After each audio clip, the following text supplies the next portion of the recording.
Olá, me chamo Jardiele Beatriz, né, e vim apresentar esse projeto com o tema Captura CO2 em materiais mesoporosos e o plano de trabalho com o tema Preparo e Caracterização de argilas funcionalizadas com aminas, né, orientado pelo professor Genaro Zenaide.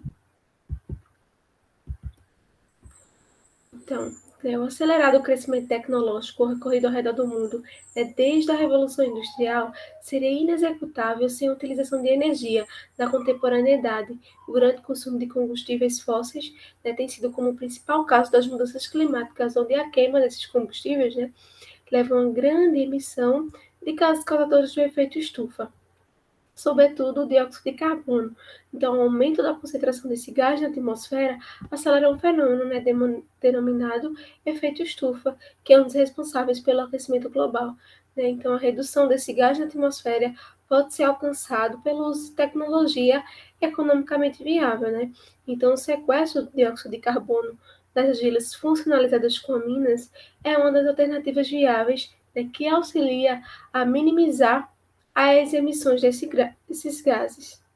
Então, a gente sabe que para que um sólido seja considerado um bom absorvente com condições pré ou pós-combustão, ele deve apresentar uma elevada resistência térmica em alta área superficial, e também a tolerância à umidade.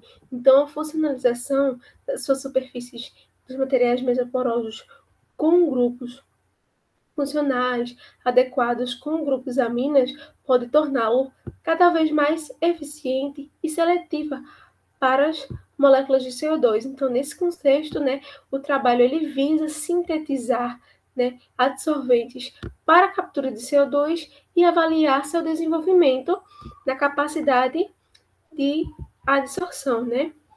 Temos como objetivo sintetizar, funcionalizar e caracterizar os materiais mesoporosos com aminas e aplicar no processo de adsorção de CO2.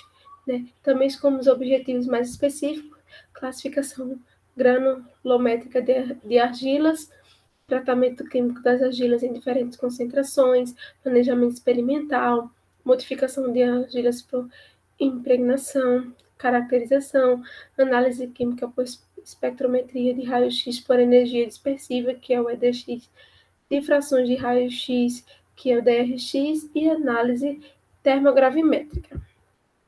Então, a metodologia apresentada nesse trabalho consiste principalmente na preparação e caracterização dos materiais mesoporosos, que nesse caso é a argila, tais funcionalizada com aminas.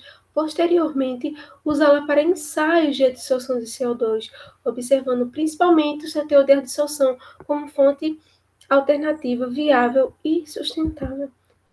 Então, diante aqui das discussões, a funcionalização das aminas é uma das maneiras que se pode realizar para aumentar a capacidade de adsorção destes materiais, visto que o trabalho da introdução desses grupos aminas em materiais mesoporosos faz com que aumente o seu caráter de adsorvente, elevando sua capacidade de adsorção de CO2. Então, o grupo amina ele possui um átomo de hidrogênio, contendo dois pares isolados de elétrons, que podem facilmente atacar o átomo de carbono, formando ligações e, por fim, estabilizando a absorção com o dióxido de carbono, como mostra o mecanismo na impregnação aqui dos grupos funcionais adequados, que ele eleva o potencial de absorvente, favorecendo o processo de adsorção. Então, está aqui a representação do mecanismo de interação de CO2 com suporte à base de sílica, funcionalizada com amina. O que favorece a adsorção quando se funcionaliza os mesoporosos com grupos orgânicos de aminas é o fato delas possuírem um caráter básico, o que proporciona uma ligação química com o dióxido, sendo este de caráter ácido. Então, portanto, a funcionalização de materiais mesoporosos com grupos orgânicos de amina apresenta grande importância na eficiência dos processos de adsorção. Nas conclusões, que infelizmente, em virtude da pandemia do Covid-19, não foi possível realizar a parte experimental para as devidas considerações finais. né? Todavia, diante dos estudos feitos, notou-se que o preparo e a caracterização das argilhas funcionalizadas com aminas para a captura de CO2 apresenta grande eficiência em tais processos e seria uma ótima fonte alternativa por ser sustentável, né? Ademais, apresentou bons resultados, pois ao introduzir os grupos aminas, aumentam o caráter como adsorvente, atingindo assim o objetivo esperado. Grata pela atenção.